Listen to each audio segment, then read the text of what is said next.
Hello, thank you for joining us and welcome to another edition of In the Metal. In the Metal, as you may know by now, is a mostly weekly journey that goes into the world of independent watchmaking, and not only into the world but behind the scenes to discover some of the people and the creations and the brands, the innovations and the ingenuity that goes on in behind the scenes. And this week we are joined by a man who has created a brand that will, I imagine, will be there for people will be talking about for decades and maybe centuries to come. It's different than being just a solo watchmaker on your own, creating a piece on your own. Our guest tonight has created a brand, and that brand is one of the most respected brands in the whole world of independent watchmaking. So he's been a GPHG Aiguille winner for men's complications, and going back, and his legacy. Over the years, he has created a portfolio of absolutely breathtakingly beautiful timepieces. So we'll get talking to our guest, Mr. Romain Gauthier, in a couple of moments. So, but in the meantime, could not do this on my own. So, as ever, I go across to Gun Barrel City and see what's happening. Hey, man, your atelier is looking like it's got some machinery going on in there now. Yeah. Yeah, we're slowly coming up online here. So I'm in the machine room here, which let's have a look. Yeah. It's so I got a couple straight line and brocading guilloche machines and jig bars and shaolins and karate do and all kinds of stuff. And kung fu, that machine you don't know yet, but it's kung fu. No, it's coming along. We're getting there, and we're bringing machines online here and restoring and doing what we got to do. And we, by me, I mean me. It's a one-man show, and it feels good. Good to see you, Johnny. Good to see everybody out there in TV land. But today's a special day. Today, definitely airs and graces about myself, sitting here in my studio here in Ireland, and what a day we have here, man. It is that wide. You wouldn't put a fox out of the hen house that day. It is so mad. So we had a hurricane like today. There's stuff flying everywhere. So hopefully we'll make it through this anyway. Hopefully just at least halfway. Then I can carry it from there. Here, my work is done, man. My work is done. I did function at the start But today we have a badass dude on, and like you kind of said it, right? This independent watchmaking it's across the board. And now it's what we both I think see as the third wave or the newest wave of it. It's good to go back and see all the progression of where it started. Who's the single guy like me doing something, creating his own micromechanical art? Who's the guy who's got 2 or 3 guys with him? Who's the guy that does it this way? Who's the guy that does it that way? That's what's so cool about art. Yeah. It's you can do it anyway. And who's still independent, meaning in charge of making a decision, deciding he wants something to look a certain way without having to sit in a boardroom with a bunch of suit and tie type of guys telling him no. Who making a full-fledged kick-ass brand and breaking all the rules along the way. That's my favorite part. If you don't, and how does it in some style? Let me tell you. So, Dan, I have about 70 images to run through. We won't get through half of them, but it's good to have them there. It keeps me occupied, doesn't it? So I think we should just get straight to it and go over to La Valle de Joux, in the heartland of Swiss haute horlogerie, and say bonsoir, Romain Gauthier. Welcome to In the Metal. Good to see you. Good to see you. Hi, Johnny. Hi, Dan. Good to see you. I appreciate it. Thank you to invite me. Thank you for coming on. A pleasure. Totally honored. And as I said before, we just clicked on. I'm a big fanboy. I mean, as you know, man, it's we're gonna go through everything, but wow, you know what you've done, what you've created, it just kicks ass. You know, it just you like turned on a light bulb. You know, like when we would see what you would do, and it was like whoa, like you know, yeah, it's magnificent how you started and where you've come to today. It's magnificent. Brilliant. So yeah, it's a great honor to have you here. Your watches, since I started my involvement in the independent sector, your watches have kind of been omnipresent, and they're all right throughout since I started in about 2008 or something like that there. So I think our timelines kind of juxtapose that you were bringing out your you had. Well, you graduated from college with an engineering background. Exactly. Yeah. Technician. You know, it's related to how to build machinery. You know, in Switzerland we have two grades of engineering, and for me, I'm more a practical man than a theoretical man, and it means the technician was a part of how to build, to be much more, I can say, in the metal, you know, than to be in the theory. And I'm one of that guy, and I choose that way. And it was 6 years with the precision mechanic, and I loved that. And after that, you know, it's a small machine, and we also have to test. We also have to do our own error in a way. We have to start again and all of that. And that's the beauty when you work with the metal. You never do something that you cannot do again differently. You can always grow, you can always be better, progress, and be creative. You know, the theory sometimes is theory, and I love the metal for that. Yeah. Brilliant. Because your background, you actually found yourself manufacturing components. Yes, yeah? Exactly. In fact, you know, this is related with all of a part of what we are today, and also with the collection, heritage, freedom, and exception.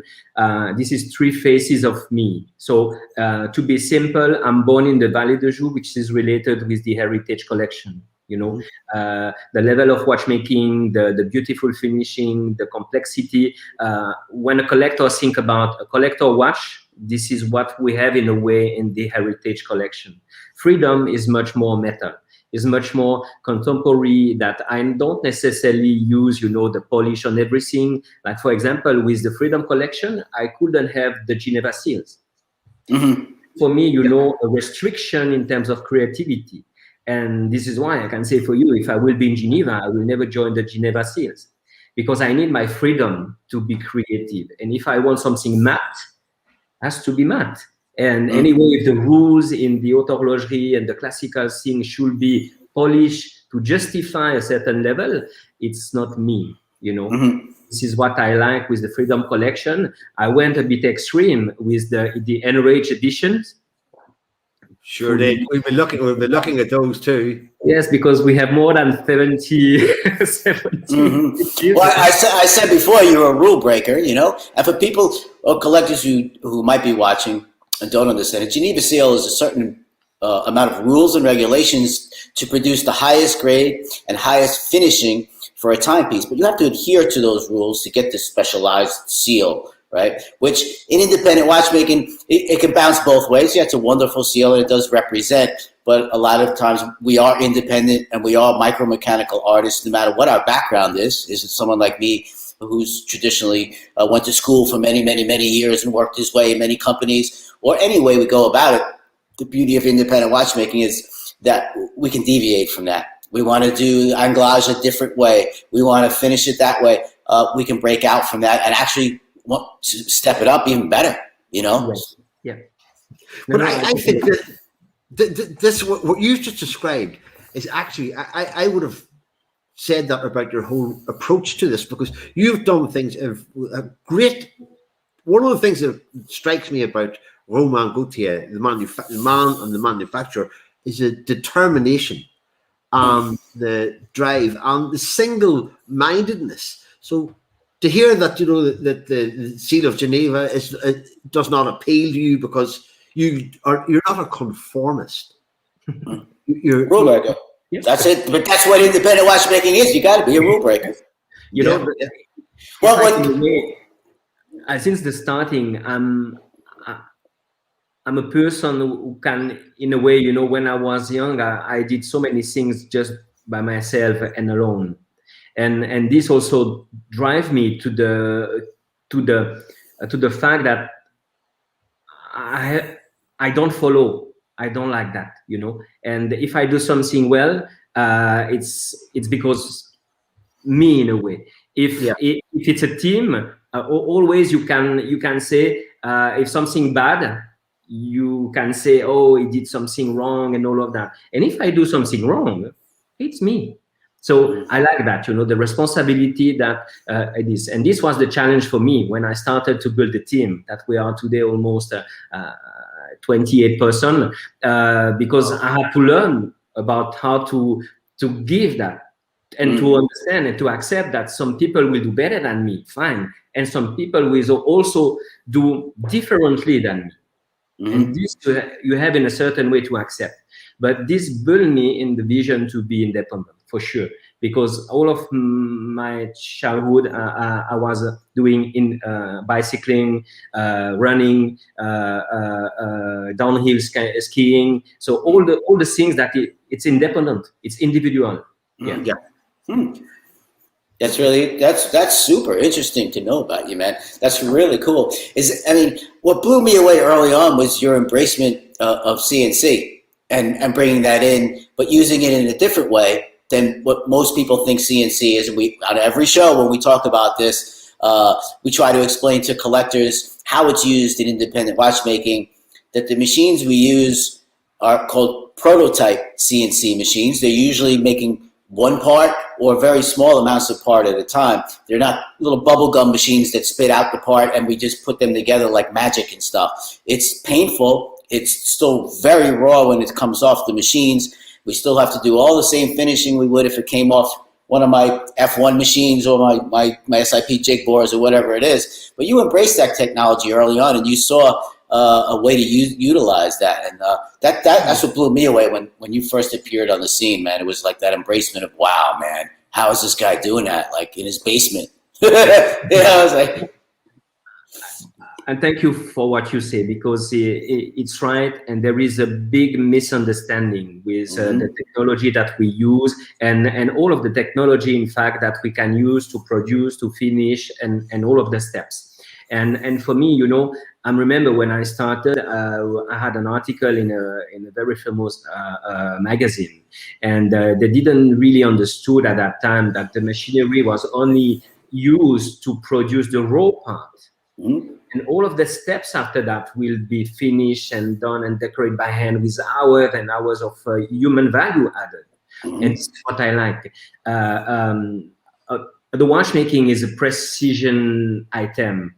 To understand the precision is that it's very small. So we don't talk anymore about millimeters in terms of precision. We talk about 10 microns. We talk about 2 microns for in terms of precision. Plus minus 2 microns when we do parts is the common things, you know. And to be sure that we can produce and get all of that, the machinery is just the what we cannot do by hand. You know, they understood that 200 years ago, 200th century, 300th century, with the beautiful wood machinery that, for example, I have one in my desk. You know, that kind of, you know, everybody knows that. So this is the history I can say about watchmaking, which was already machinery, but manual, with also, I can say, certain limit. Also the touching, the feeling was something that it was absolutely necessary. Then the evolution came with, I can say, the needs of precision. And the precision also gave the possibility to introduce new system. For example, you know, the coaxial, will not be possible without extreme precision. So this also Georgians understood, and they bought a CNC. So I accept and I agree and thank you. There is so many ways to use CNC machinery. For high production, this is not necessarily the best. You know, the CAM machinery, which is more mechanical with less electronic, this is the killer in terms of production, in terms of price, in terms of everything, maintenance and everything. So we use, I can say, the technology to elevate, to think about precision and complexity. And I always explain, you know, for the person who come at the manufacturer to understand why we use those type of machinery. First is about the dimension. Dimension with hands, we have limits, you know. And this is completely different if you have to do once or if you have to do 20 or 50 pieces, you know. That's it. And I always start with the axle of the anchor, you know, the anchor, the axle. This is probably one of the smallest part in a watch. And this part is so important. There is just, you know, a resultant of energy who arrive here, and that part has to be the most perfect as possible. The shape, the dimension, the geometry, the pivot cannot be like this, this has to be perfect. If that part is perfect, you have a certain level of chance that your regulation will work properly. And that part is so small that I always place in a box that people almost cannot see by eyes. And here they understand about the challenge when you do. And Romain, we almost at all shows, because this is an independent show and we talk about the truth. There's no bullshit here, right? Because it's me, you know. It's like there's no bullshit. We try to educate and explain so that they don't think that they're like little bubble gum machines that spit out these parts. That all we're using CNC for in independent watchmaking, in a small amount of timepieces we make, be it someone like me who makes 5 or 6, or Roger W. Smith who makes 10. Yes. It's consistency of those raw materials that I make one part, and part number 7 and part number 14 in the 3rd year I'm going to make that timepiece is exactly the same as that first part. Yeah. You can't do that the old school way. I can make the same parts here on all my machines here. Yeah. I have an SIP jig borer. I got Chaublins. I could do it the other way, but there's going to be deviation of a few microns, and and there's no other way to do the repeatability. So that's how we use CNC and independence. It's still just as raw as if we make it by hand. It's just every part is consistent and actually more accurate. So I can say that the second is really related with the precision, and you know, the repetitivity, the precision of the watch is depending about the gear train, and the key is related to all of that. All of the challenge for precision and reliability is not driven by the bridges on the main plate, which is only the structure and the beauty of what it is.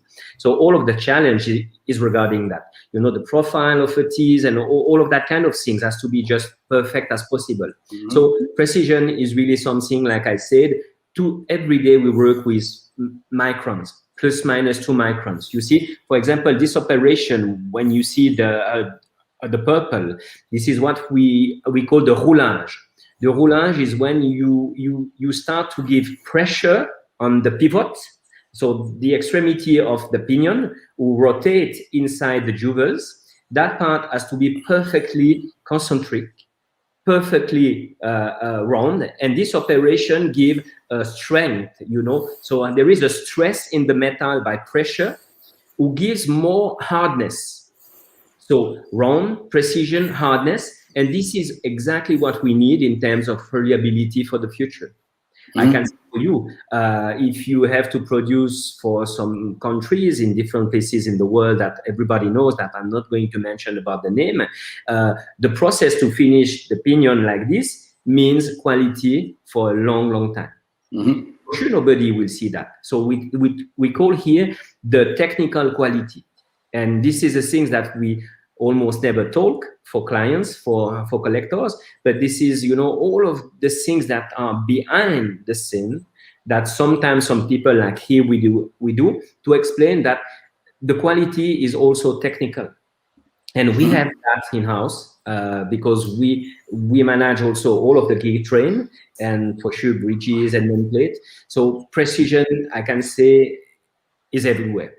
The third step, I can say, why we use also a CNC machinery, complex machinery, I can say the 21st centuries of machinery, is to dedicate also for complex parts, you know. And when you have a cage for different mechanism, when you have things that has to be balanced because there is a three-dimensional shape, then, you know, with hand, it's almost impossible, you know. With, for example, something with a rotation like this, everything has to be equilibrated from that point, and when it's going back, that point has to be also equilibrated. So this is why sometimes by hand there is also limits. Why in the past they didn't really do triple tourbillon, that kind of things, because it to set, you know, to do the fine tuning. Because like people my age understand, right, who are watchmakers, but the younger generation, it's hard to explain this. The mystique in the past about a tourbillon is not that it's a tourbillon and not what it does. It's that a watchmaker might make one his entire life if to get it right by hand. Even though we had very good manual tools, it was almost impossible to make the cage correctly and balance it out, as you just said, in a spherical way. It was almost impossible. That was the mystery and why it was so cool. Not just the timing. That if someone did it, it was like, you know, like a guitar player watching Van Halen for the first time, and, you know, way back when he just appeared on the scene, you were just like, I think I'll quit now, you know, and I'm never playing again. It was like that. So, but the machinery that we have at our fingertips now enables us to at least think the raw parts way, way better. And you're going to see, and you do see, that everyone follows along. The collectors now, Romain, they're tuned into our Instagrams. They want to see the stuff that you're talking about. This is what's really cool. You're going to see a watchmaker who might start out and he makes his own piece one by hand, and it takes him a year or two. You'll see pretty soon on his Instagram, you'll see him building his own CNC machine, be it a little one, because it's a helper and for that precision. Yeah. And it opens that world, like you said. But now we can do all kinds of stuff as far as making a part look a certain way that would have taken months and months and months by hand. Yeah, and all of that, you know, is really because we invest and we do that because we want to be better and we want to give reliability for our clients. But you embraced really fast, really at the beginning, man. That was so cool way back when. So all we're saying in the beginning, we so appreciate what you did. You pushed the envelope for a lot of us. Thank you. And there is so many things, you know. When I visit at the manufacturer, I take 2 hours to explain how we produce parts.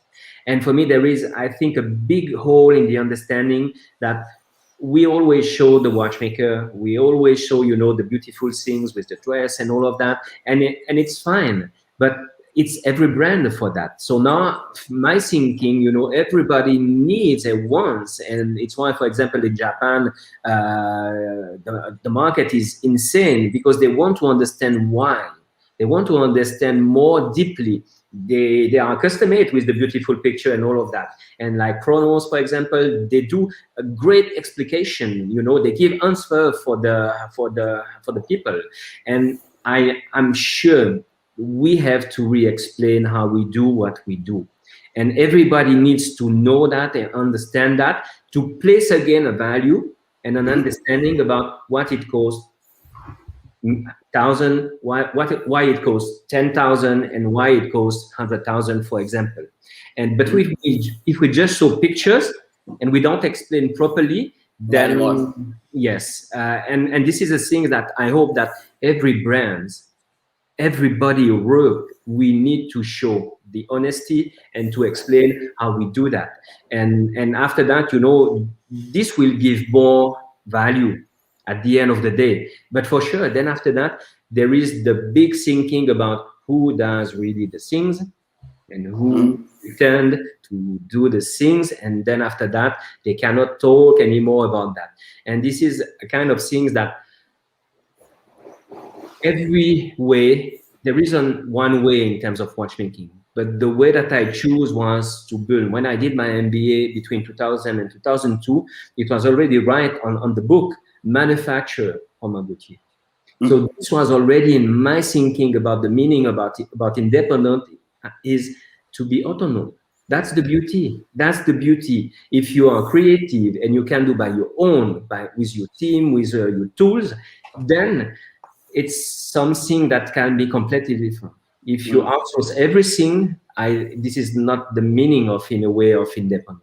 And this was always in my vision how I should develop the things. And this is why we invest so much energy with my team, with all of the person around me. We invested so much money, to be better and to be able to be autonomous and to give for the collectors, I can say, the best as we can, because we control the level of quality, and this is my responsibility. There is the name on the dial. So all of that is related to you are an artist and you are a creator. That's what separates independent watchmaking from everything else that's out there. That's why it's in its third life. That's why we are at the top tier. And each artist, just like as a painter, just as a musical artist like myself in the past, we get to create our own brand, what represents us. Our humanness is what we give to the world. Our love is shown through our art, be it we assemble a team. When I did co-creating a new kind of music called thrash metal back then with the other 4 bands, eventually we had 150 some odd people on the road. Those are the people that work. But everything came from the 5 of us as a team. That was it. Or came from me if I was representing something that had my name on it. That's my art. That's my creation. Yes. Here in my atelier, Absolutely. This is my creation. So that's what it is. And that's the beauty of independence. And yep, we got to show them that it takes this long to polish opinion, that this is the tool and the machine we're using here. And there's the value is our humanness is in our art. When you're wearing one of your timepieces, you're wearing a piece of your sweat, your blood, your MBA is inside every one of those. Your aloneness on that bicycle way back when, it's just riding your bicycle and thinking whatever you were thinking back then, it's in your art. It's micro-mechanical art now. Let's be real. No one really needs to tell the time on your wrist anymore. We do have a phone, and time is all around us as well. It really has escalated into just a beautiful, beautiful art, and it's yours. Doing things your own way is a luxury really afforded to the independent. Whether you want to pitch at the entry level and where maybe the absolute haute de gamme finishing is not an absolute requirement, or whether you want to pitch higher up where you have positioned your brand, it's the luxury of choice that an independent has to be able to say, this is where I want my brand to be, this is what I want my name to be associated with. And indeed, coming in at the start, as Dan said, you invested heavily from the outset, so that there were no rough drafts of what Romain Gauthier was creating. It was absolutely top quality from haute horlogerie from the very outset, and that's because of that investment. But I think it's because being independent, you have that luxury to choose where you want to position yourself, and you don't have to adhere to anybody else's rules or expectations. Fundamentals of watchmaking, yes, but apart from that, the rules are, you make them up as you go along, and I think it's reflected. So I don't like rules. I never liked rules. Rules are meant to be broken, and when they're broken and something comes out of it, and it really is truthful and part of that human, like my music was, right? If that went against every rule there was, nobody liked it in the beginning. It doesn't mean we don't have to please everybody. You're not going to please 98.7% of the people anyway. They're going to hate what you do. So let them be on their way.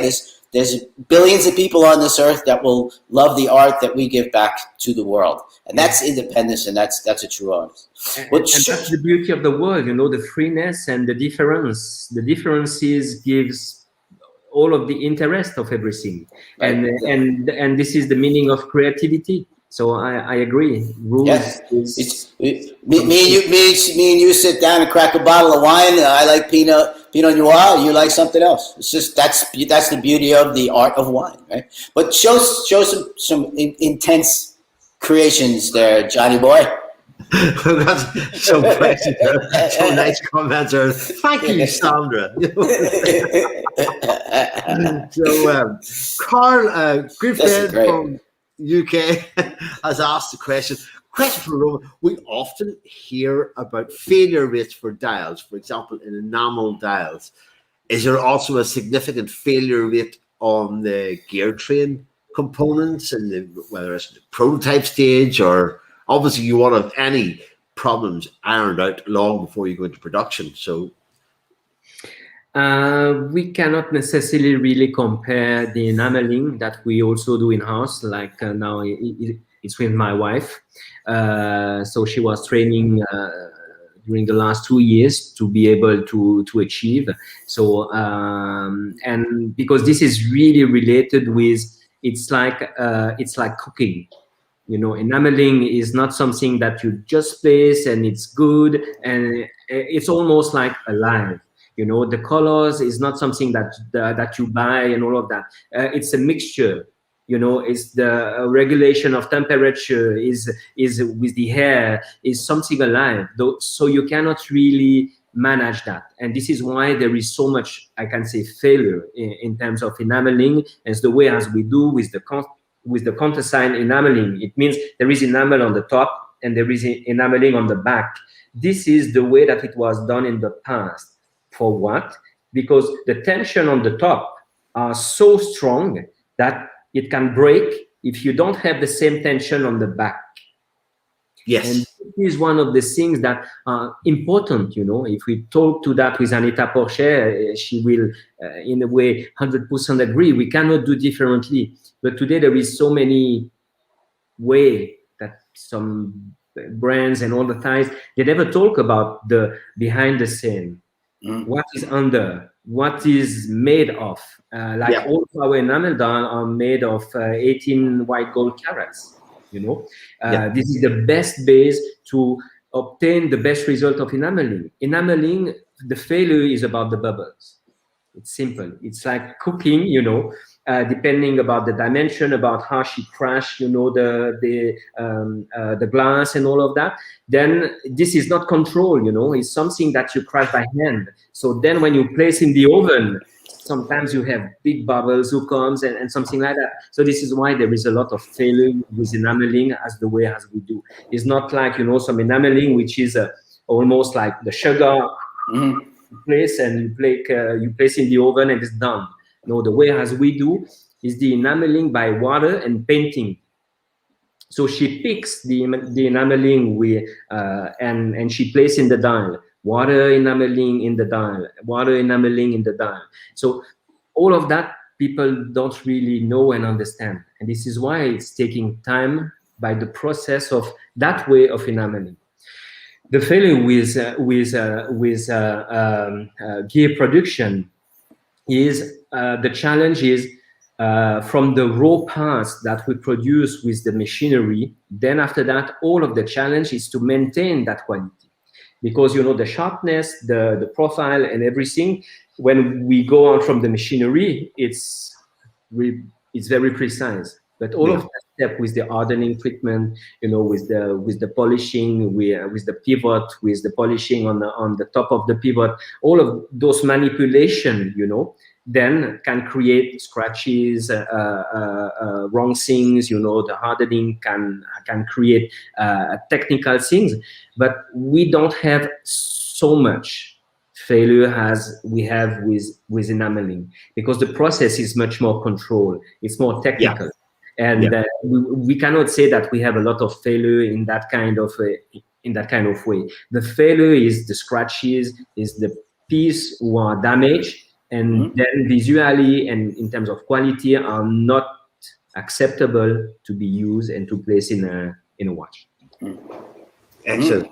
That's a good question, Carl. Another question I see from, I think it is Scott, who is, I think, an owner of Platinum HM. And the question was where the machinery helps drive consistency. Are there other elements such as the environment, training, material? I guess by having everything in-house and you're doing this, you're not relying on outside influence, so you have more control. No, the things, it's an excellent question, and thank you for the question, because we were so much concentrated with the machinery. The machinery, they are just a kind of extension of our fingers. Means without someone behind, the machinery don't move, do nothing. The machinery is in a way is made to be to repeat exactly what we say to her. But if we say go too fast, the machinery doesn't have any emotion sensation. The machinery goes too fast. So the lifetime of the tool to break a tool, to doing wrong things, to crash a machinery, because you place a zero more, it's like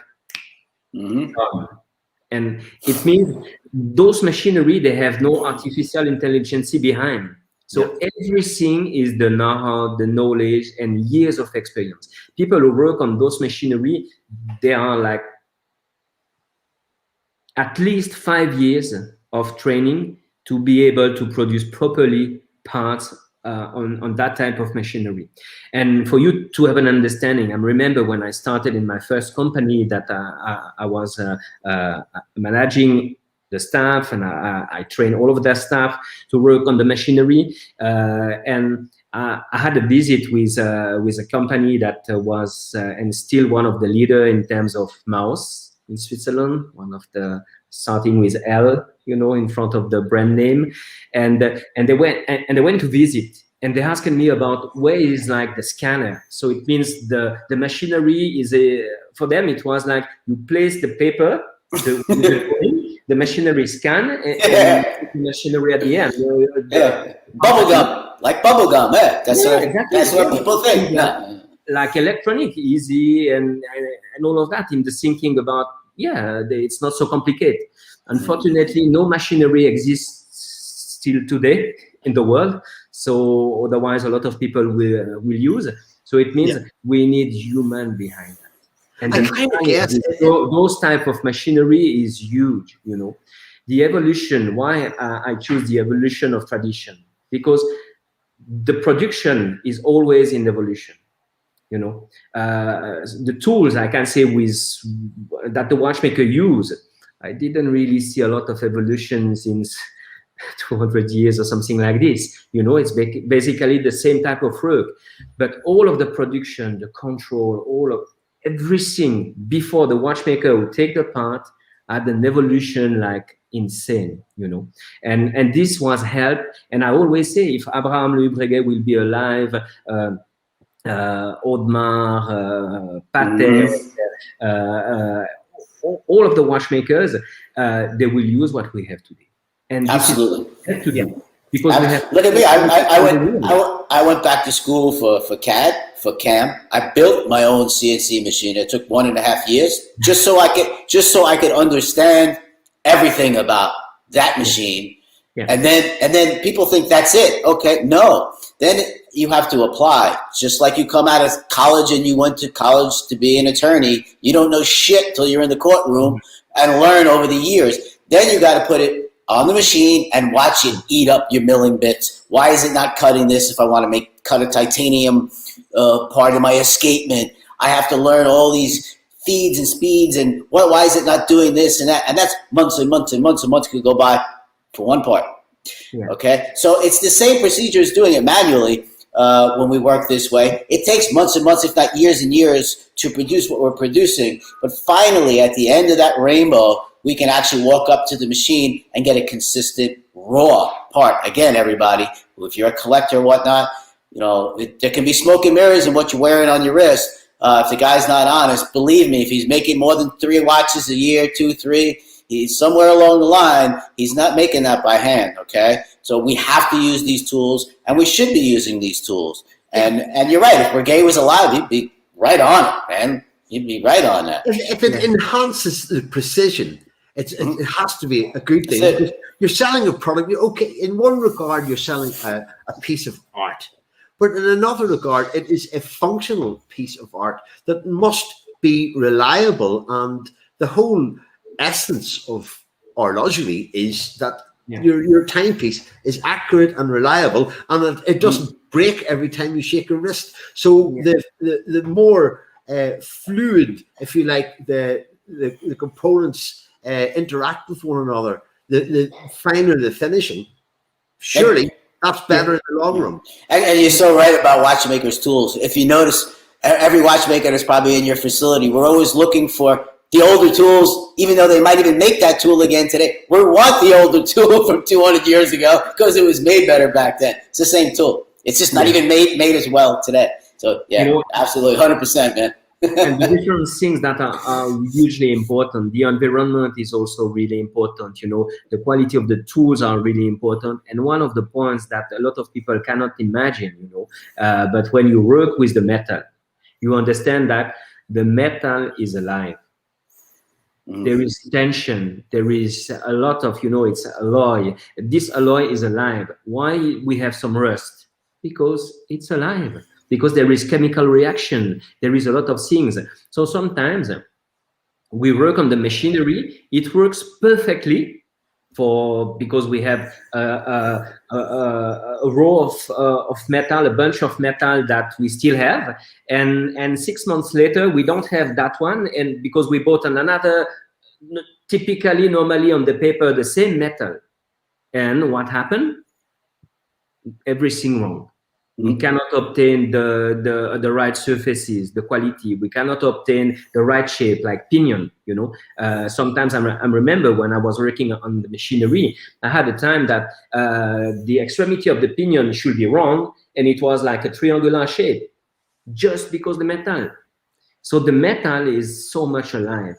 And when we work with that, we have so much challenge. The production side, for me, they are hero in watchmaking. And what is today in terms of complexity, in terms of creativity, is because there is some people behind who are able to produce the crazy idea of engineers, of designers. At the end of the day, has to be in the metal, has to be real. And this is not just the machine. The machine is nothing. They do nothing. They are just waiting and inert, no reaction, nothing. So they're inanimate instruments.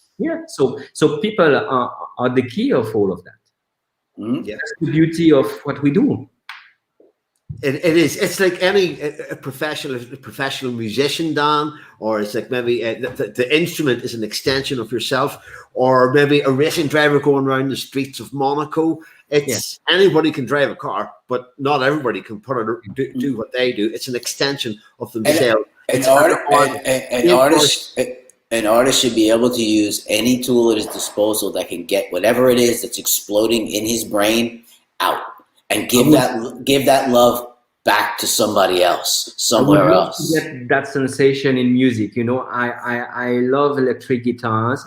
I dream a day to have enough time to try. I already try. I have one small one in my house. I try sometimes, but oh hell,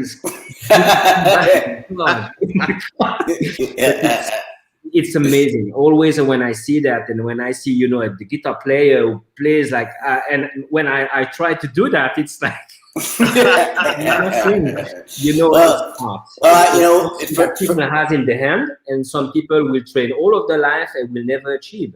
That makes a difference. It's an art where you have to be a person like you are and you were as a child woman. You have to lock yourself in your room for 10, 12, 15 hours every single day and keep practicing that same thing over and over. You have to have obsessive compulsory disorder, which ends up, you might end up being a watchmaker after a musician like me anyway, because they go together. Because you have to do repetitive things. And that's the way you get. It's hard work, perseverance, and it hurts like hell. And just like other wonderful things in the artistic world that we give back to the world, but eventually it becomes fluent, and you can give that love back. But it's painful.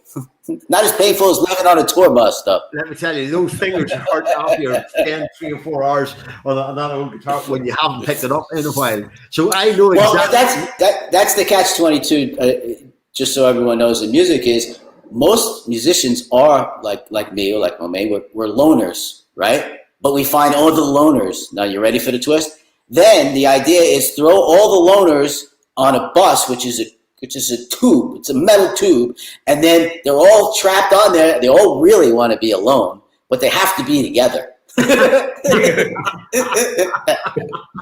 they have to make music together in a room. You got to lock them in and create a song. Yes, but it's an unnatural environment. Unnatural. Everyone hates every minute of it.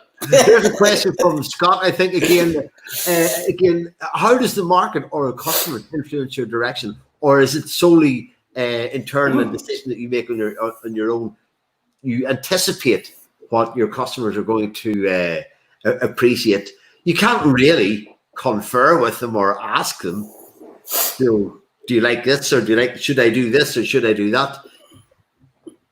You know, the things that I'm fortunate in a way that I don't have any trouble with a white paper because I have many ideas. So this is not the things that, I'm stressed about the creation or something like that. And my vision about what we do is what collectors shouldn't expect to find in the entire market, in the thinking, When I understood why we have to be exclusive, to have a low production, it's because I think there is enough big brands. There is enough who does the job like crazily well. The challenge to produce 10,000 watches or 20,000 or 50,000 watches is just insane. Mm-hmm. So if we do 20 watches, 50 watches a year, hopefully we do well, or we try to do our best to achieve that, And it's also a challenge, from both sides. So I don't critique about that. But, I'm born in the Valle de Joux. I was surrounded by Gégère Lecoultre, Audemars Piguet, Breguet, Blancpain, all of my life, And it was Daniel Haute before, it was Gérald Jantat before. So it means I knew that, a big name, a big brand is something, it would take centuries, and it's not able to try to be a competitor of Omega, for example. So I understood that by the meaning of quality, this is something that if we do less, we can maybe differently creative, And I was always like, now I'm thinking about the things is that when you are independent, in a way we don't have boxes. The boxes for most of big companies, they are strengthened by competitors. So it means they have to be in the market. They cannot be out the market, because they have competition, concurrence, price point. People just compare about the name and then after that the price. So they cannot be completely crazy out. So they have challenge to fit the box. Creativity, engineering, delivery schedule, all of that kind of things, because there are big companies with challenges of everything. So I don't have boxes, The creation is, I know, the collector expect what they cannot find. Mm-hmm. Excellent. The magic brand. And that's my point of view in watchmaking. And I always look at, and respectful about what they do, because it's not the same goal at the end. It's not the same strategy, and I'm not necessarily fit to do 50,000 watches a year, And this is why I'm more looking about the others to understand and to say that this is the thing that I don't need to do. It's already in the market. Mm-hmm. So let's be with my vision, with my own way. Be creative, and it can be, with complexity, with finishing, with different kind of things will arrive in the future. And I can say for you, the beauty of the creativity start to come when you do by your own. Yeah. So many people doesn't understand about that, and then after that they are too much depending, and they stay at this. They are like, you know, they don't have any more possibility to accelerate because they just are depending.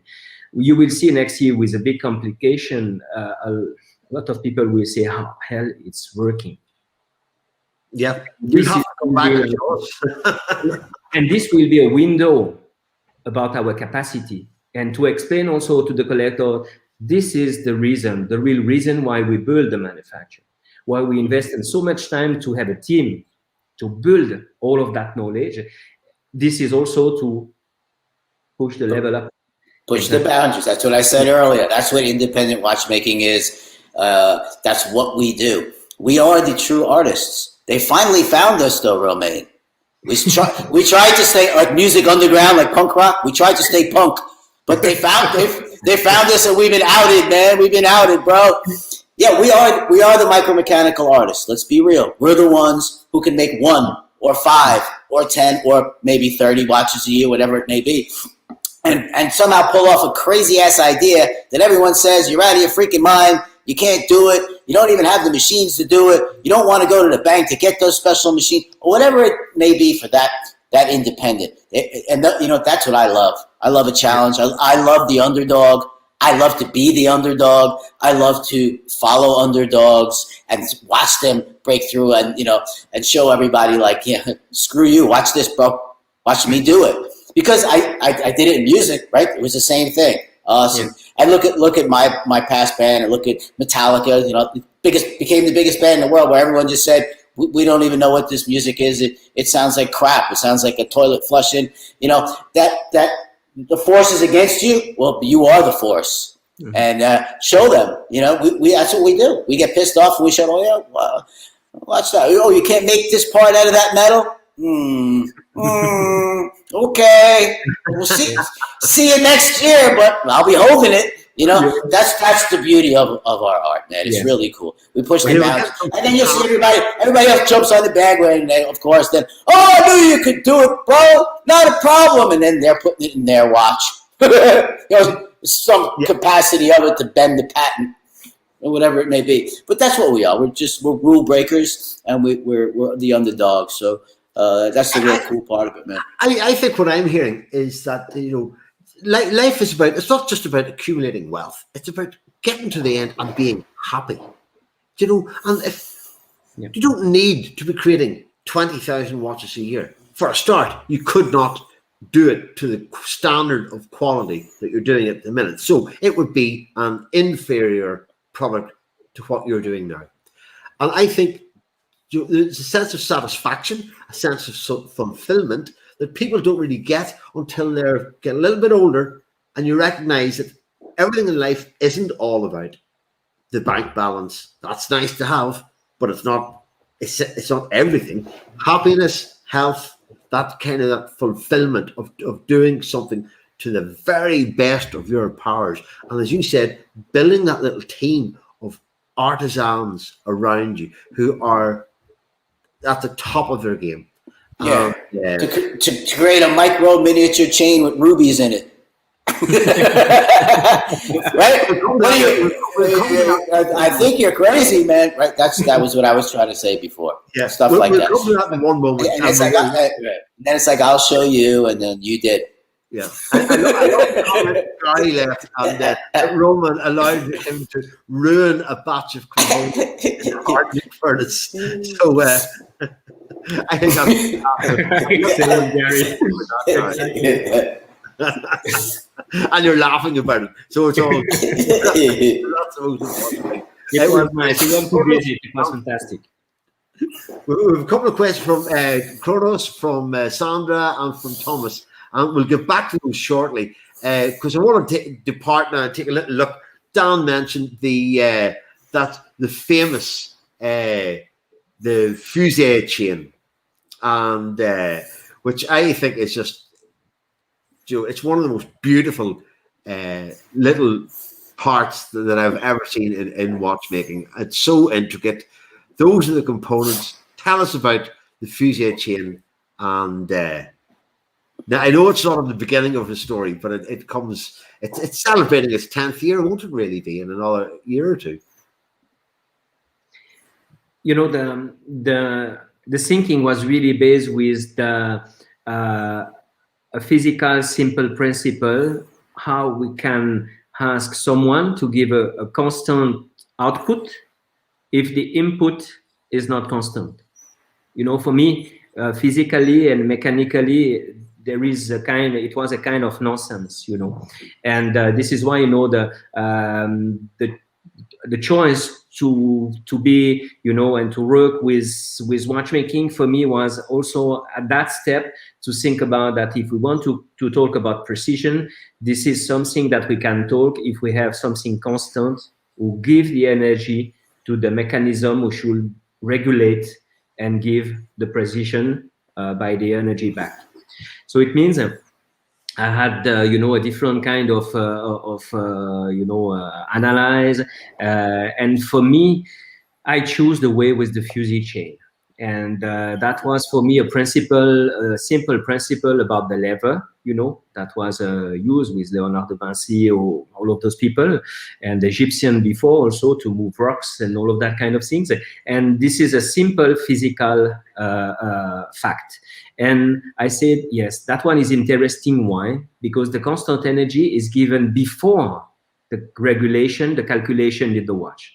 So you see the snail cam just at 9 o'clock, you know, we correct and we give the energy to the hour minute, so to the dial, which means that the constant energy is given to the gear train already at the entry. So the principle, like the fusee, like the snail cam that we have, work like the barrel who give a constant energy to the gear train.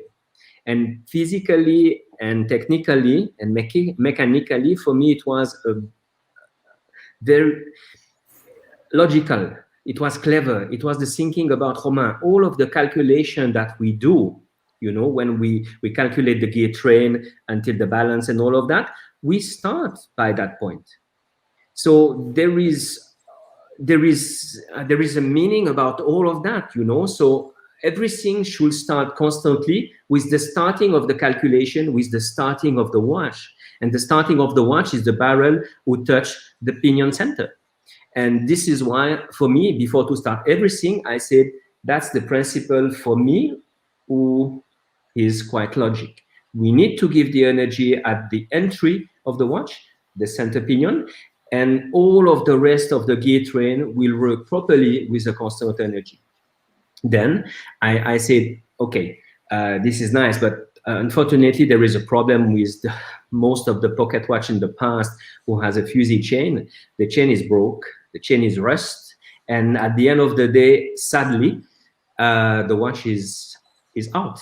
You know, if you produce again a chain with a 20 centimeter long, and to find the people who will able to do the links properly and all of that, it will be very complicated and maybe very expensive, and I said, Romain, how a part in a watch can be the problem of everything? And I said the problem was the chain. So the principle is nice, but you have to work on the chain. The chain is the key. And I understood about the torsion, you know, the problem about to enroll with the fusee with a cone shape. You give a torsion, fine. The bicycling is also like that. But if we think about traction, you know, like a heavy machinery, we need to take heavy things from the floor. This is always like straight, you know, it's one line. This is the only one way to be sure about there is no other interference that can break the links. And I said, you have to find a way that you don't move and you just work in the straight line. And I said, okay, it means we have to reduce in the way, then multiplicate the numbers of turns, and then after that to remultiplicate again at the end.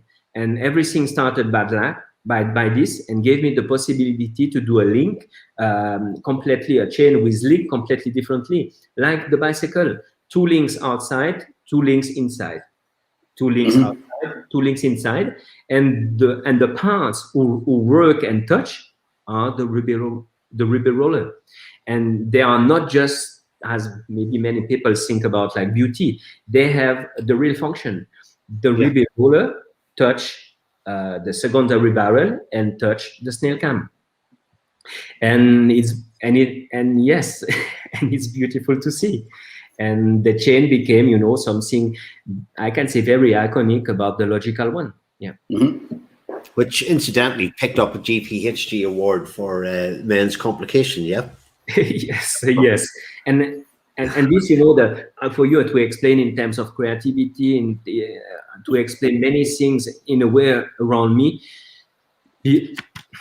In 2008, 2009, I was already thinking about the different things to do and to work on. And a time I say to me, Romain, if you are not able to achieve something with, you know, with your background, because everybody were waiting about, like, collectors, retailers that we were working about. Romain has a different background. Is he going to change? He's young and all of that. So it means I place a certain level of pressure on me to say that, Romain, if you're not able to do something very interesting, and also maybe to in terms of design and everything, then maybe is it really the right way for you? You know, I was in the production side, and I was enough humble to say, if you are not able to succeed in a certain level, don't miss your life in a way, you know. And I can't say maybe too much challenge or pressure on me. And that piece, when we won the Grand Prix de Genève, that was just insane. For me, that was the green line of Romain. The green light, that's the proof. You have to continue. You did your team and all of that. You achieved with the team and all of this, you achieved that. So it was like a big green light. And what after that? And this is important. And this is, I can say, when we start to have a certain freeness in creativity, I don't have to prove to myself anymore that I'm able to. Yeah. I'm free now. I'm free to be creative. I don't have to prove for myself that it's done. It's done for me. And this is so important to have a certain recognition. I don't need more in a way. And it's not because I'm going down now. No. You're free. You've been set free. Exactly. Look, it's that is something that somebody should stop right now and replay a bunch of times, what you just said. In music, right? So if you have a hit song like me, right? Then they want to always knock you down. Remember that. You know? How are you going to top that? You already sold 3 million albums, right? So how am I going to top the song I just wrote? It was the pressure and the music and the managers and the record companies in the old days and sitting in the studio and is it good enough or will it? No, I did that. I headlined Madison Square Garden and sold it out. That was really what I really was out to do when I was a little New York kid sitting in my room practicing, like I told you, 10 hours a day, right? As a New Yorker, that's what you want to do. Someday I'm going to sell out Madison Square Garden, every seat, and they're going to be screaming. And I did that, right? But then if they want to knock you down, oh, well, what about Yankee Stadium? You think you'll ever be? You know, there's always going to be somebody and something like that. But really, in truth, what you said holds true. I've been set free. Now I can write any song I want. Now I can create any complication in my timepiece I want if I'm independent.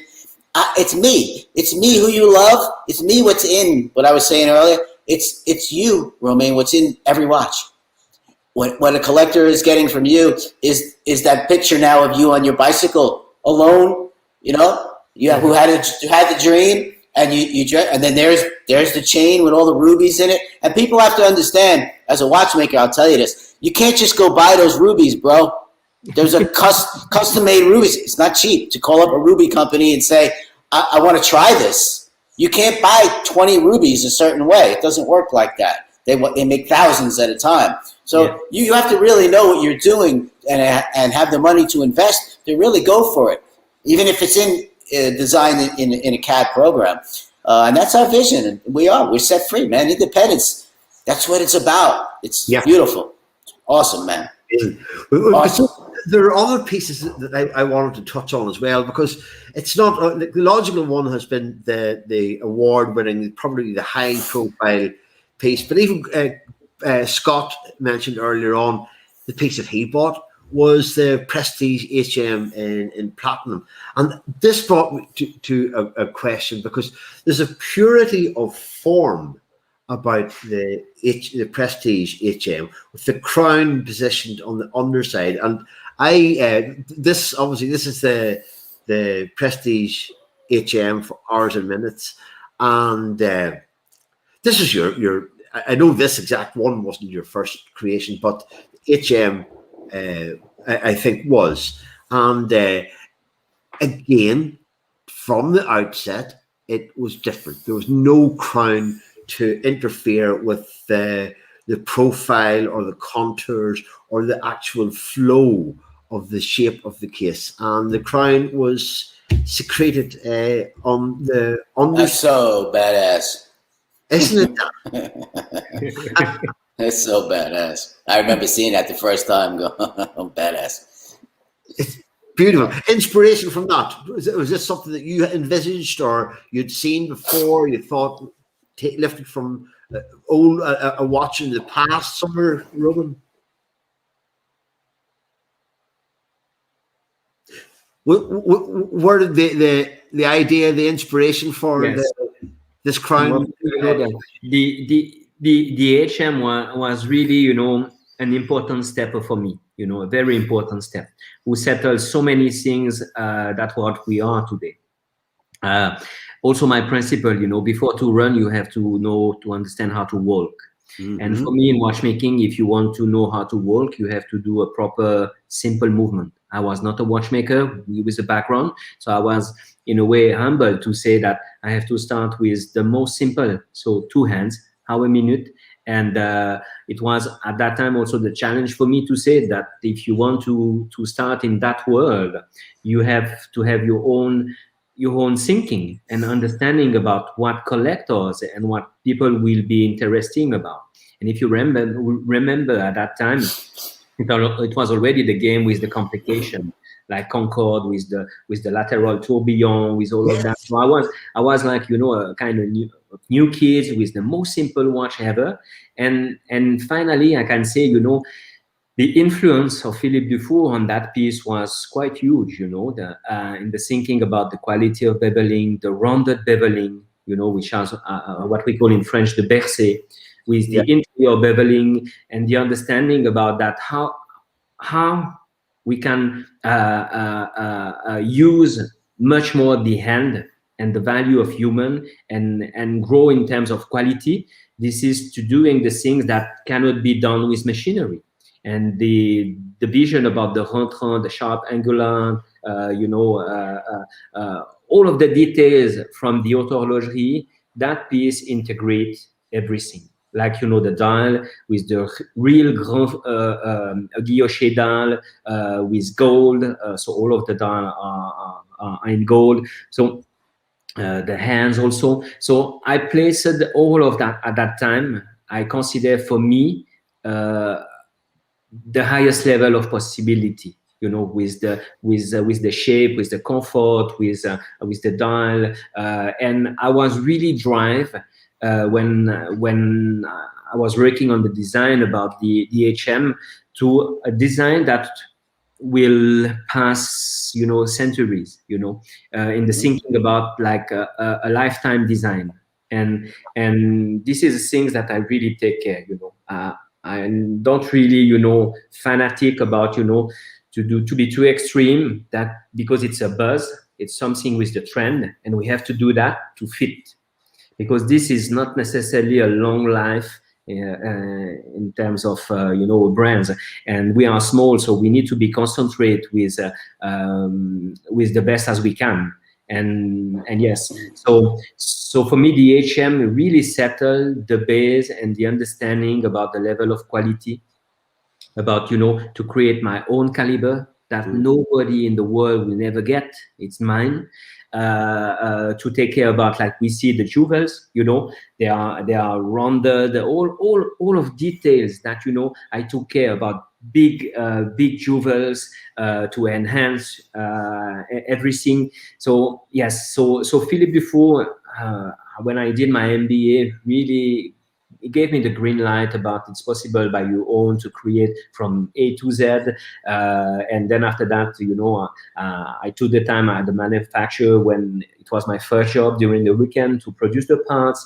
It took me around 2 years to do that. And yes, and it was step by step. And the HM really introduced me in the level of collectors. And it's why, you know, the next step for me was not just to work on the finishing, but was important to work on complication. And this is why I said the constant force will be important to, in a way, because people are waiting what Romain will be able to do. And for me, that was that. And now I have certain freedoms, you know, like the Freedom Collection. I play with different kind of finishing. You know, the Valle de Joux is a casual place. It's a simple place. I'm a casual guy, you know. Anyway, if here I have a shirt, but I'm a casual guy. I love music, and what we do is not something with, you know, there is no bullshit in the thinking, you know. Yeah. And yes, it is what it is. It took me time. It took me so much years, but I started everything from a scratch paper with nothing, with a idea about, you know, a naive and a guy of 25 years old thinking about maybe to creating his own brand. But everything is possible, you know. When you're creating with your scratch paper, are you listening to music? And what kind of music did you grow up listening to? What do you listen to now in this period of your life? And in your workshops, the last question, are people listening to music? Yeah, I totally allow people to listen to music. You know, it can be with the internal headphone. It can be, you know, in the atelier. After that, it's the team to be you know, to accept about music. But me, I'm totally free for that. Music is a big part of me, you know. Music is an energy, is a fuel for me, you know. Without that, it's like emotion. No, music gives emotion, give energy, give everything. And it's like movie, you know. If you look at the movie, just the Chaplin in a way, you know, so incredibly that doesn't need music. But today, you know, it's not the same. So it means it was part of my life. And when I was young, you know, I started to understood about the quality with the Walkman, with the tape, the different quality of tape, the Sony, the ceramic tape, the white one, with the TDK, with all of that. And I started to be sensible with that. And this is really a thing that for me, I guess this is an important thing. We have to explain more about with our children, with everybody, what is the quality. The quality is everything in the world. You know, the way that we talk, the way that we treat people, the way that we take care about something, everything is quality. But we don't explain enough I think about that. So it's another point. But music, yes, was always in me. For example, you know, when I was young, my mom was always like angry because I was putting the music quite loud. My brother was always like, "Is this?" Because he was like a need to be quiet and you know, to learn and save everything. And me, I was doing the thing with the music and all of this. I was always like that, you know. And after that, with the sport, with everything, I was always with this. So type of music, everything. I have happiness and joy with every type of music in a way. I'm more related with a certain melody, you know, with a rhythm, with you know, a certain energy, and depending about the mood. That's the beauty of music, you know. I love jazz, but you don't listen jazz to doing sport. Otherwise, You see, depending the jazz, you know, but the smooth jazz, for example, not. But and yes, after that, you know, when I was young, it was the time of spring. I think a lot of my generation was the U2 lovers, all of that kind of, you know, of things like Telephone in France, you know, Yeah. the famous Frenchman. That's my yeah. And but I also appreciate, you know, metal, you know, AC/DC, Metallica, all of that. I also listen, you know, and but it's really depending about the mood.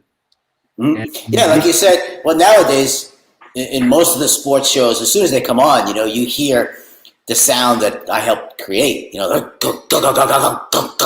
you know, that it's the charging, you know, march of distorted death guitars coming your way. You know, it's strong, it's very powerful. That's what we were. We were, you know, going against conforming, let's say, and being independent and underground. And so we have that. So yes, music, it forms us. But that's not the music I listen to. I listen like you, everything. My mom was listening to opera. She was a ballerina when she was younger in one room. My dad was blasting jazz upstairs with these monstrous stereos that were thousands and thousands of watts. That was his hobby, was collecting avant-garde stereos and giant speakers and all that kind of, but he'd be playing Frank Sinatra and Benny Goodman and Tal Farlow and jazz. And then I was listening to all kinds of stuff because I was a lead guitar player. So I'd be listening more towards those type of people. And it's all became one plethora. And that's what comes out of us. And that really does form us, like you said. It forms all we are. To be able to write songs, that's a whole nother word. That's like you deciding one day and waking up and getting an epiphany of, I want to make a Fusi chain with rubies in it. It's the same thing. It just has to hit you, and it comes through you, and it channels through you. That's the beauty of art in all its forms and fashions. But next time we're together, I will give you some guitar lessons. We'll get you going, man. Sign me up for that too. Sign me up for that. Listen, before we depart into our final little segue, which is our segment, which is about music and in particular an area very close to your heart, I do have some questions from people who follow us every week, and I just wanted to go back over them. We don't need to go into massive detail, but let's have a look. Thomas, who is with us every week, watches and wonders in Germany. Guten Abend, Thomas. If you pass this topic, if you could change something in the watch industry of our days today, what would that be? Is there anything that you would change, or anything that you don't like, or think that could be improved that you could do? Stopping to produce so much. Stop. That's a damn good answer. The grey market is getting enough. And now we need to continue to produce but for the best. There is enough of everything. So if everybody continue with that direction to grow production and everything, it's going to be much more complicated and complicate year after year and year after year. So I hope that people and brands will come back to the thinking about that. The quantity is not the end. The quality will always be more important than the quantity. That's a really, really good answer. That it's not going to happen to Romain Gauthier, because you're not flooding the market with product. And Joe, it's not. I see this, and Joe, like, I have experience of the grey market. In actual fact, when I started out into the watch industry, it was through brands like Maurice Lacroix, Tag, Omega, brands that I recognised, that I said, I wonder, could I sell these? I had no idea. And I put them up, and after about 10 years, I'd sold about 3,500 watches of that kind of, and there were some really beautiful watches too that really caught my attention, the likes of the Girard Perregaux at the time, and Glosshut Original at the time, and that every time I sold one of these and I handled it, it raised my awareness to another level. But I think where it has gone now, grey market, there's an overproduction. We're seeing watches that are pretty much brand new, that are 2021 watches, available with huge discounts on certain platforms. Well, there's another end of this that we should probably talk, just briefly, I'll briefly touch upon, is even watchmakers, and I mean traditionally trained watchmakers who have the ability to get certain accounts by some of those big brands to buy parts temporarily. Each year they have to go back and train and get certain tools. They look at independent watchmaking, and independent watchmaker is now in awe, because they no longer have to get parts accounts. Our watches in independence, almost across the board, are built to be repaired for centuries and centuries. Almost every single part in your watches as well, Romain, I can get in my workshop if I'm still alive 100 years from now with the machines I have here, and I can make any part. It's manufactured. We don't need to buy parts. For now, you can get some parts, whatever it may be, by these brands, but it can be repaired by anybody. That's how we're building them. We're overbuilding. Overbuilding 10-fold, 20-fold, 30-fold, depending upon the person. Because most of us are watchmakers, trained in watchmaking, and that's how we want our watches built, because that's what we have on our bench. We got an old pocket watch from 150 years ago on my bench. That's how I always looked at it and said, if I ever build something, that's how I'm going to build it, because it'll still be here. As opposed to how long will this part last? Oh, it can last that long? Let's make it a little skinnier. And that does happen. We do have to be careful. And so that's another reason why independent watchmaking it keeps climbing up. The collectors know. It's not like they have to worry, oh, you're an independent, right? Well, I mean, that was the first thing. Where am I going to get parts in 20 years? It's it's the complete opposite. It's the complete opposite. And what watchmakers telling you that. These are the guy, this is the stuff that you will be able to get fixed. Here's a question from Sandra Acevedo, who is a great friend, follower on Facebook. And additive manufacturing or 3D printing coming to watchmaking?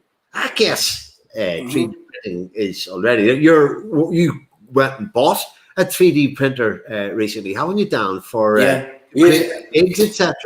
I use it for testing size of cases, parts, especially fixtures for watchmakers, as we're doing anglage, and we need fixtures instead of making them out of brass, which takes a very long time. We can 3D print them, and then there's additive 3D printing with gold and platinum that some people are making watch cases with, but it's very raw. What about you, Romain?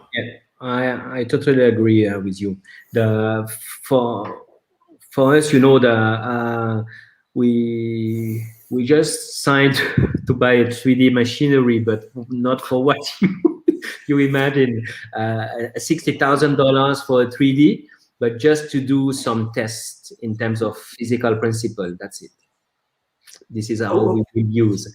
Just because some creation has to be tested before to be produced in the metal, also in terms of cost, time, and all of that. So the 3D machinery will help us to validate, to be in a way sometimes more creative, because when you are too small, we use the 3D software, you can zoom. When you do in the metal, you do at the scale 1. Scale 1, sometimes to see problems, to see friction, it's not so easy. So we will use it for that. So the 3D will be a huge help in terms of prototyping, So I tell you this through how we will use that. Then after that, I totally agree with you, Dan. It's too raw. For the level and for the watchmaking that we do, it's like a cake. We had the view on $300,000 3D printing in metal. It's like cake. You cannot do anything. You cannot polish it. You can do just a heavy sandblasting on it. That's it. That's it. So depending about the sector, the level, and the use, yes, that's an incredible help. Like a 3D for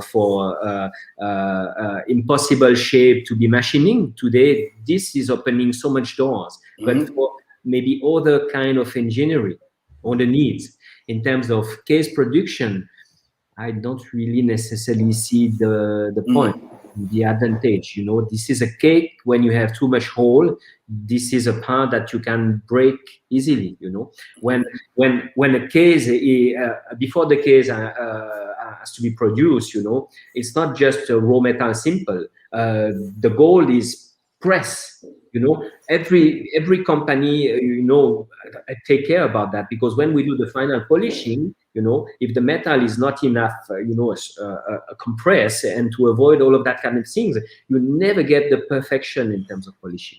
So this is why it's a way to be used in terms of haute horlogerie and in that thinking. It's absolutely another approach, I would say. Absolutely correct. So from someone like me, who I may look a little young, even though I'm gray, but actually my specialty is I started this when I was 8 years old with my grandfather, you know, with Patek Philippe's on his bench. So I've seen a lot. I'm a specialist in vintage, very, very old stuff. And the stuff that used to come across my bench from scuba divers was very, very interesting over the years, because you would see the center of the case. He went down. He wasn't so deep, maybe 1 or 2 atmospheres, but he would bump whatever he was wearing on a rock, and under pressure, when he came up, it would deform the center case, meaning a case is the center, right? And then is the top ring, and the back case and the crystals are sandwiched between.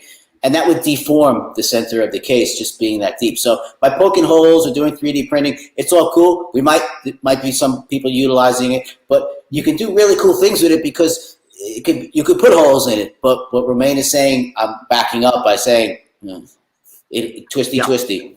Yeah. Good question, Sandra. Thank you very much indeed. Folks, there's been other questions asked as well. We're going to have to move on, because you very nearly didn't make watches at all. You're, because of your love of music and because of your particular ear, and you were going to be, would you say, an audio engineer? You set out to build loudspeakers, I think, and audio equipment. So you're. This is very close to your heart nowadays as well. So we had a little talk beforehand as well. So, is there any chance that there will someday be Romain Gauthier loudspeakers or an audio? No. Not in this lifetime. I don't have the, you know, the. We have to be humble, you know.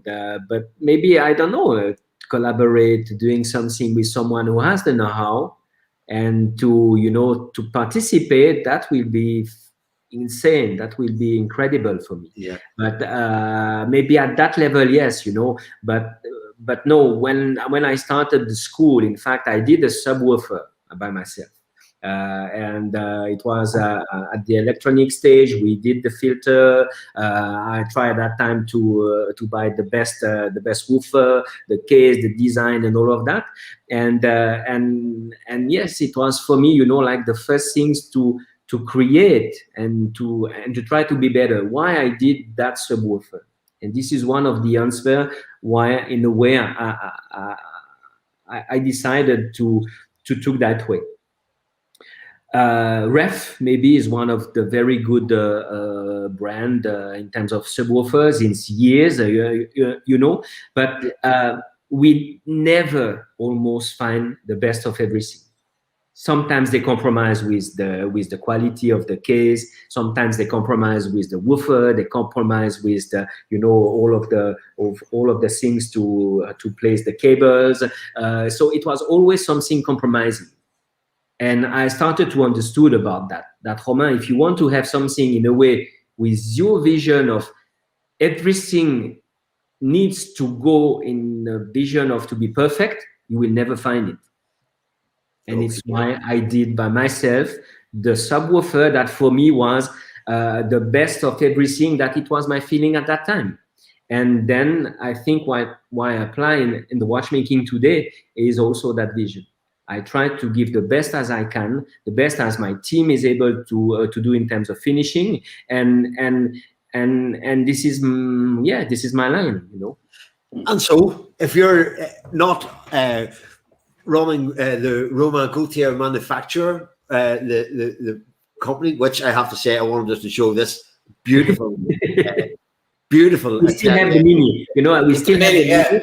I bought Yeah. that one. I bought that one maybe already 10 years ago, 12 years ago. But now we will turn with electric. So yeah, but I still have the mini. I like that one, and it was the picture was took during a day that it was nobody at work, and so we promote, you know, in a way. Okay. Well, when you're sitting in your office, what equipment would you be listening with at this time then? So, What do you mean? What audio, what hi-fi would you recommend, or do you enjoy using?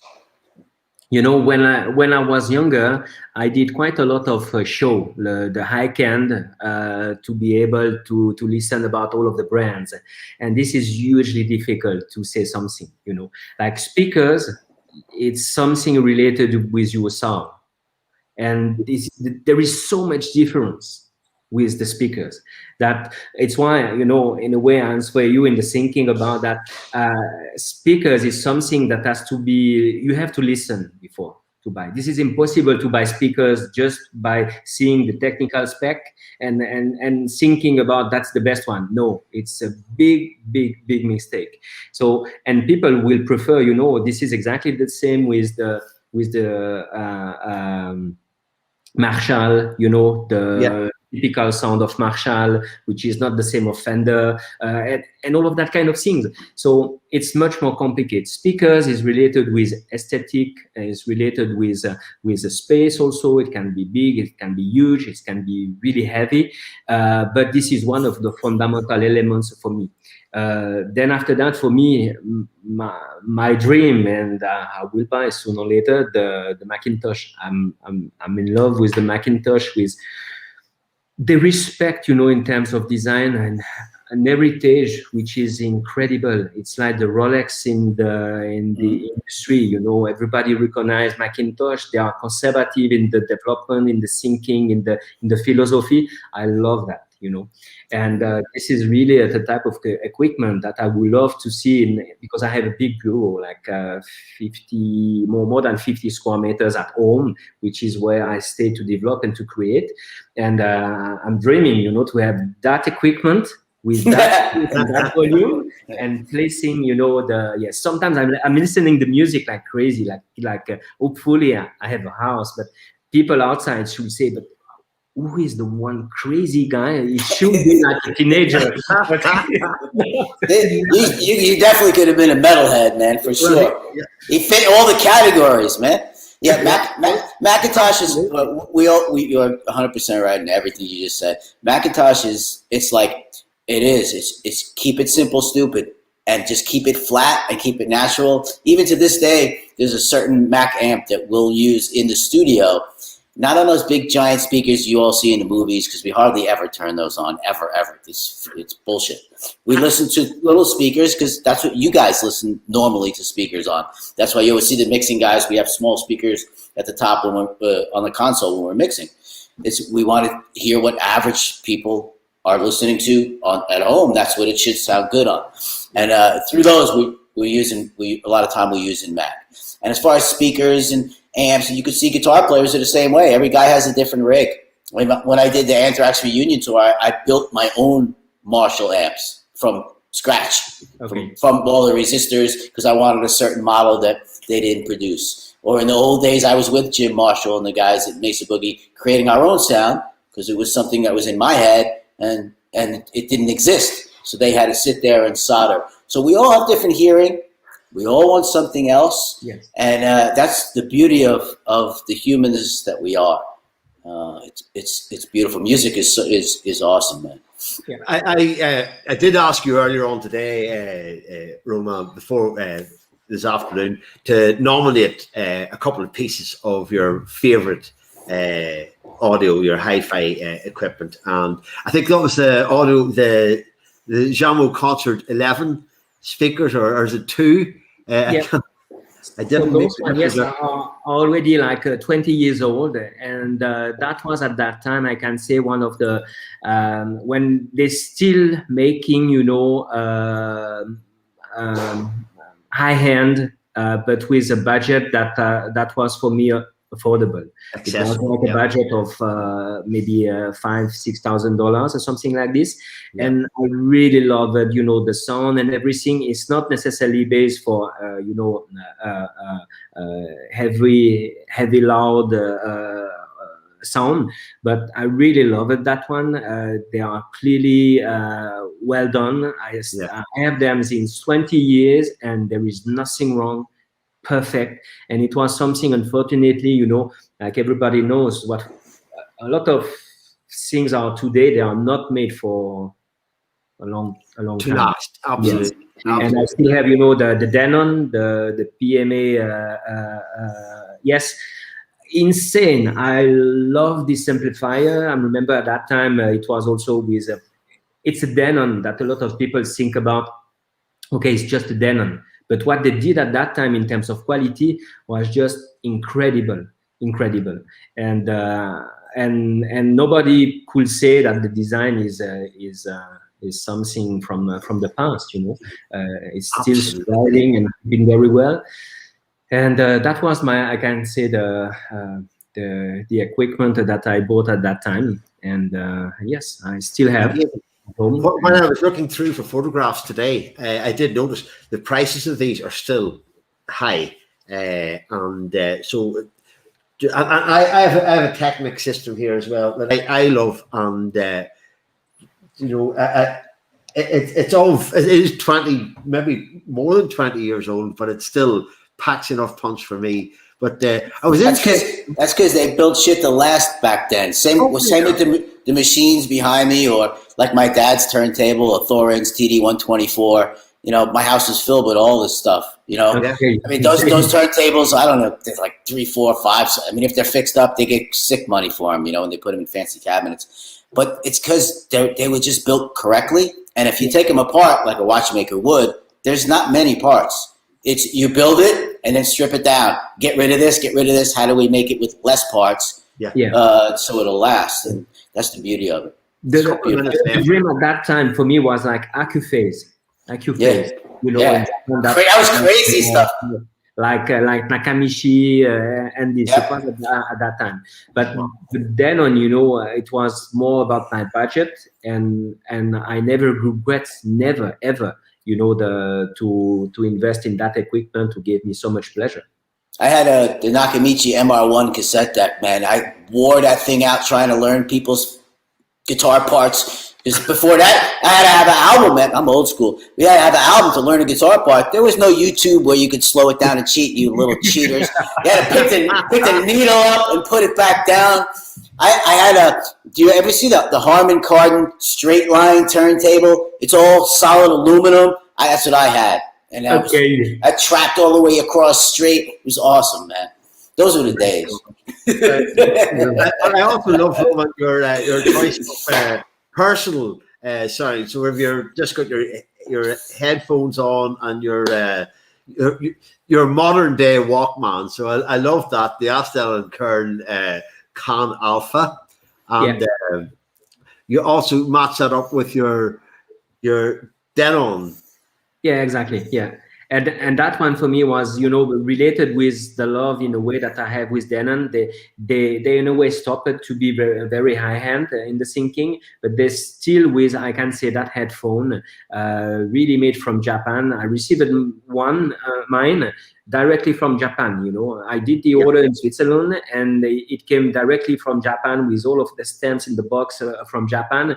It's with the bamboo, and the sound and the quality is just amazing. You know, I don't use only, you know, to work at night, you know, to be creative. I also use, you know, when I need to be relaxed, and this equipment gives me so much emotion and pleasure. This is like, you know, therapy. No way. Yeah. And I'm using also, I take care about, you know,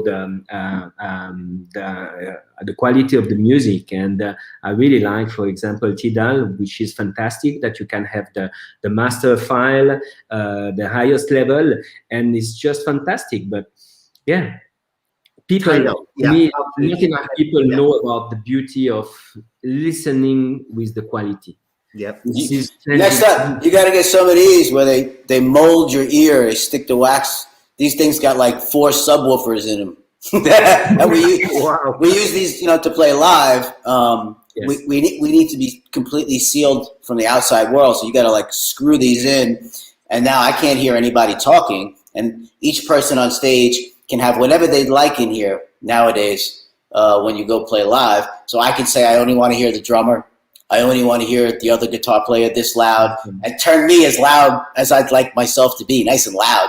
And it doesn't bother anybody else. But in addition, I can walk anywhere on the stage because I'm wireless to these, and it doesn't change. So it's like having the best Denon headphones in the world, but as you move around. And that's why the singers sing so much better nowadays live.